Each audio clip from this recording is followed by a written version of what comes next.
Chapter 45 Shiva's Deliberations. Om Shri Ganeshaya Namaha. Mudgalacharya said to Daksha, resolving thus, Sindhurasura caught hold of Girija, who had fainted from fear, lifted her and left by the aerial route. Nandi and other Ganas were hurled afar by the force of his breathing. Shiva Ganas, who had befallen, created an uproar. When Parvati regained consciousness, she realized that the Daitya had trapped her in a noose. She began to contemplate on Ganesha in her mind. Gauri prayed, O Gajanana, you are the abode of all knowledge. I have been attacked by an enemy. How have you not been able to sense that? O Ganesha, please protect your devotee, or else I shall sacrifice my life immediately. O Vigneshwara, you are the enemy of adversities. You are the destroyer of asuras. O Heramba, O Vignesha, protect me. O beloved Mahodara, O Lambodara, you are the one who augments love amongst all. You are the imperishable one. I am devoted to you. Please save me from this Daitya. Have you forgotten me, your devotee, infatuated by Siddhi and Buddhi? Or are you presently asleep as it is night?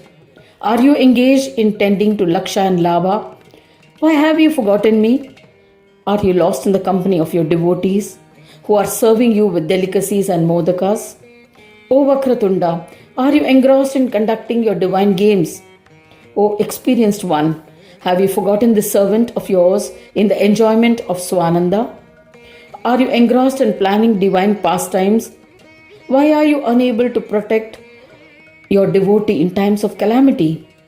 O Ganesha, are you drinking nectar with the devas or spending time with asuras who remember you diligently? Forgetting this dasi of yours, you think of none other than you. What different activities are you engrossed in? O Supreme Lord, protect me. You exist in the chitta all of all. Why the delay? Do not delay further, O Lord. Vinayaka, Brahmesha, Jagadisha, I plead and bow to you.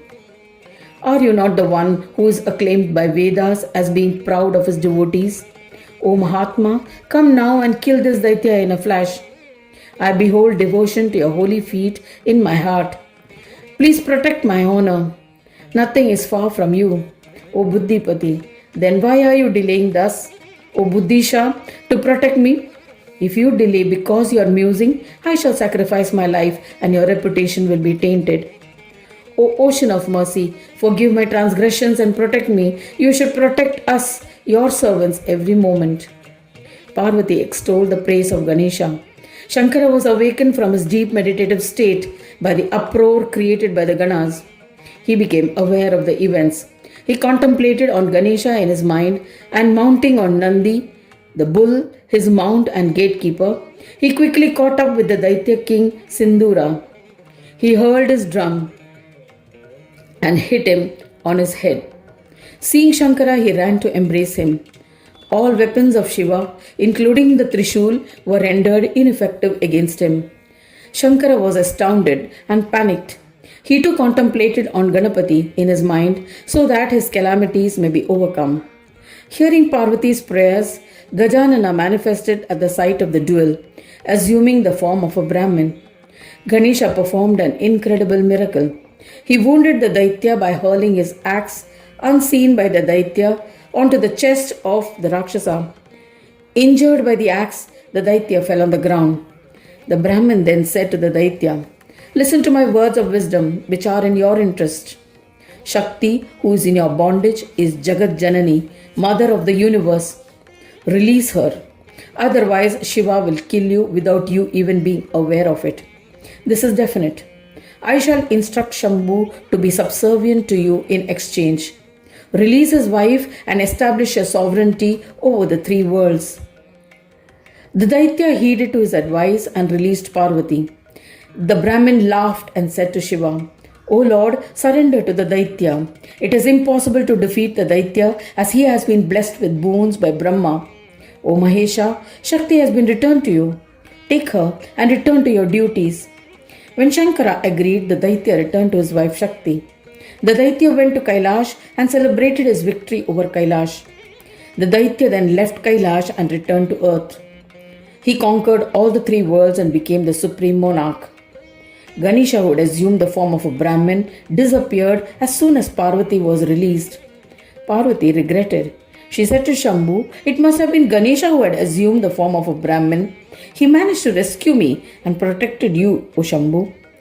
Thereafter, Shambhu and Parvati went to the forest of Parali and performed penance, meditating on Ganesha in their hearts. They observed austere penance for 100 years. Gajanana manifested and said, "O Shankara, ask for a boon and I shall grant it to you. I am pleased with your penance." Hearing these words of Ganesha, Shankara bowed before him and sang praises of him with humility. He and Parvati performed his puja.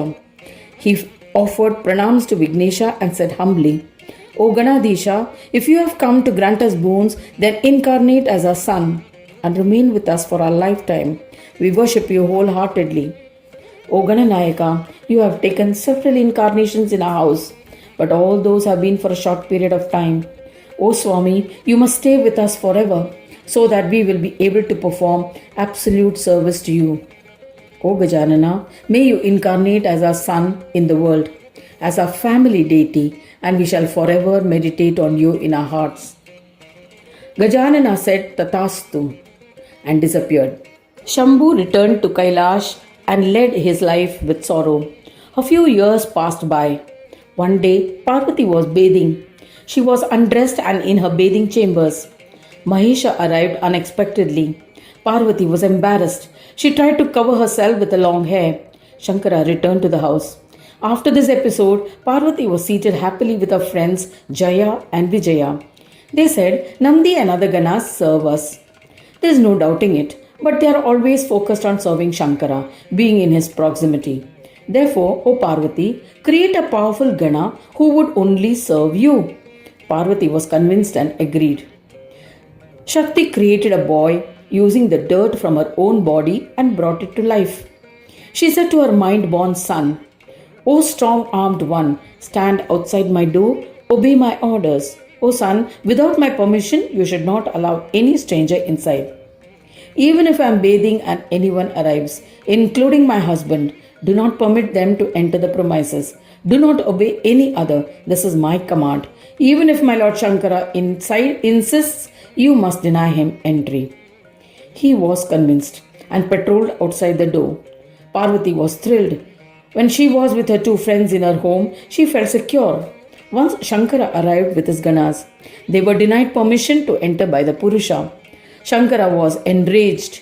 Gauri and her friends were pleased at this incident. But Shankara, filled with wrath, ordered his chieftain Nandi and other Ganas to wage a battle with the impertinent doorkeeper and kill him. Filled with rage, they attacked the Purusha with weapons. Parvati transferred a divine luster into the Purusha. This luster rendered the weapons of the Ganas ineffective. The doorkeeper thrashed the Ganas with a club. All the Ganas were terrified and fled. Shankara commanded the valiant Skanda to tackle the Purusha. But the chief of army Skanda was defeated as his weapons were rendered ineffective. The Purusha thrashed him severely with his club. He too panicked and fled. Shiva remembered the chief gods. Brahma, Vishnu, Indra, Yama and other devas manifested and paid their respects to Shankara.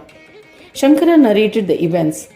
Along with Gandharvas, Indra and other devas attacked the Purusha, but all their weapons proved futile. He battered them with his club. Frightened, all of them fled. Shankara was further infuriated. Then Vishnu, Shankara, Munis and Devendra all got together to discuss the situation. Thus ends the 45th chapter titled Shiva's Deliberations. In the fourth khanda of the Purana Upanishad, Srimad Mudgal Puran, describing the legends of Gajanana. Dedicated to Sri Gajanana. End of chapter 45.